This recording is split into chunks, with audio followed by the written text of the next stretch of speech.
pemilihan kepemimpinan yang mendesak. Bung Karno diganti Pak Harto dengan dalih keamanan negara, pembantaian 6 jenderal, 1 perwira, 6 jam dalam 1 malam, mati di lubang tak berguna, tak ada dalam perang Mahabharata, bahkan di sejarah dunia, hanya di sejarah Indonesia. Saya Maijen TNI Anumerta R. Suprapto. Awal masa pendudukan Jepang saya pernah dipenjarakan oleh tentara Dai Nippon ketika saya masih menjadi siswa Akademi Militer di Bandung. Setelah proklamasi, saya ikut berjuang melawan tentara Dai Nippon. Dalam operasi itulah saya berkali-kali selamat dari kepungan tentara Dai Nippon. Tapi ketika terjadi pemberontakan G30 SPKI itu, saya justru gugur di tangan bangsa saya sendiri karena fitnah keji yang dilancarkan komunis itu. Tapi biarlah itu menjadi penutup rangkaian perjuangan saya demi tegaknya NKRI dan ideologi Pancasila. Lanjutkan perjuangan kami dan jangan beri kesempatan untuk komunis berkembang kembali di negara tercinta ini. Saya Kapten Anumerta Pierre Andries Tendean. Saat operasi Dwi Kora, saya mendapat tugas sebagai intel. Setelah operasi itu selesai, saya dipanggil untuk bertugas sebagai ajudan Jenderal Nasution. Saat terjadi pemberontakan G30 SPKI itu, dan saat pasukan penculik mengepung kamar saya, dan mereka bertanya pada saya, "Di mana Nasution?" Dan saya menjawab, "Saya ajudan Nasution." Saya tetap dibawa ke lubang buaya karena yang terdengar oleh mereka, saya menjawab, "Saya Nasution," maka dari itu saya dibawa. Tapi saya ikhlas karena saya memang rela berkorban untuk negara. Saya Letjen TNI Anumerta Siswondo Parman, salah satu korban G30 SPKI yang hidup pada saat saya dibawa ke lubang buaya malam itu. Setelah saya sampai di sana, saya mengalami penyiksaan, dipukul, ditembak di beberapa bagian tubuh saya tanpa ampun. Sama seperti halnya Jenderal Yani, saya menolak keras dibentuknya angkatan kelima oleh PKI itu. Juga karena saya menolak menekan adanya Dewan Jenderal.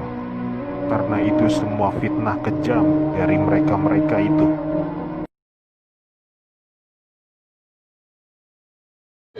Saya Maijen TNI Anumerta DI Panjaitan. Saya menjadi target operasi G30 SPKI karena keberhasilan saya dalam menggagalkan penyelundupan senjata dari RRC untuk PKI guna mempersenjatai buruh dan tani. Pada malam penculikan itu, saya gugur ketika saya sedang memanjatkan doa.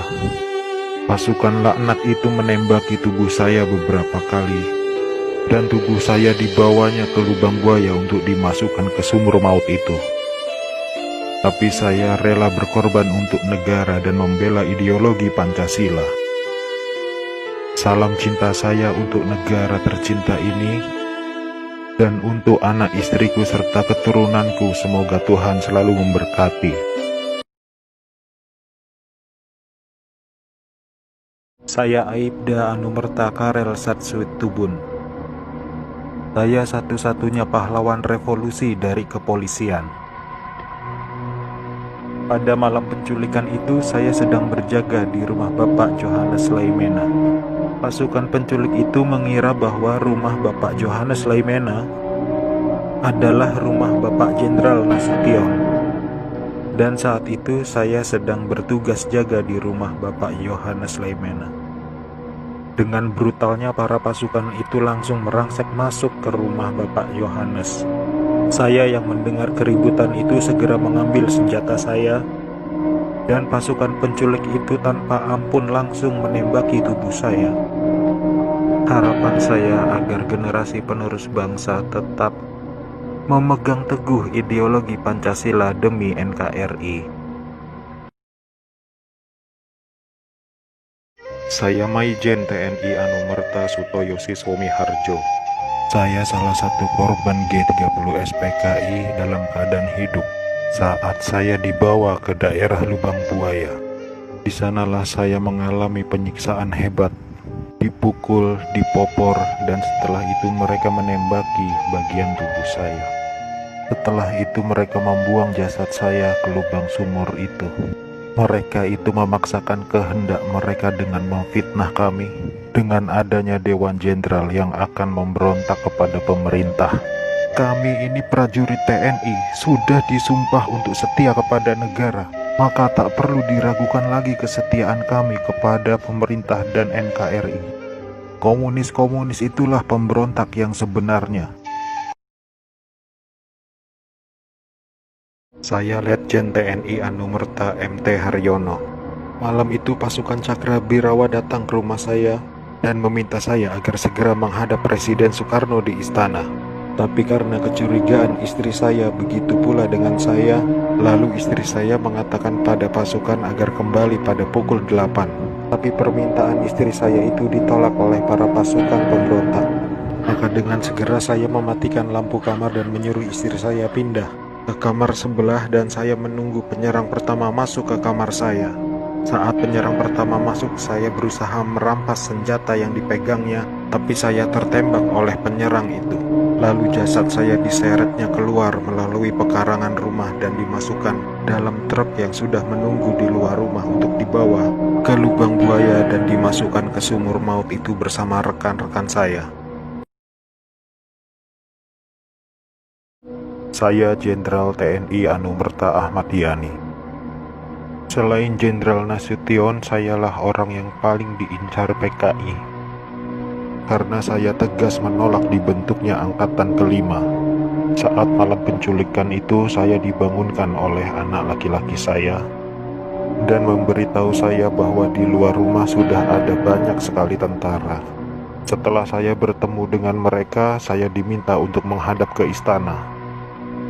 Dan ketika saya berbalik badan untuk mengganti pakaian, tak lama mereka langsung menembaki tubuh saya dari arah belakang.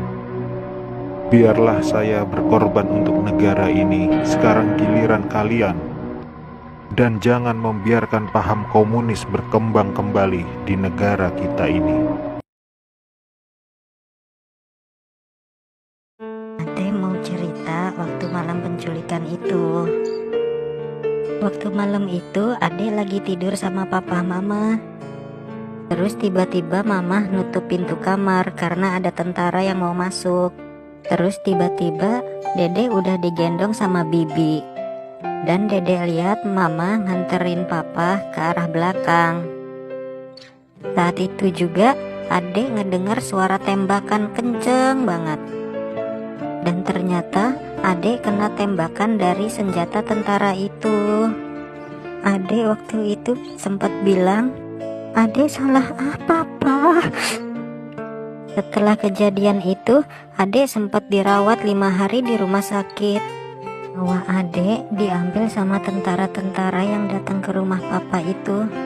Ade cuma berharap kejadian itu tidak terulang lagi.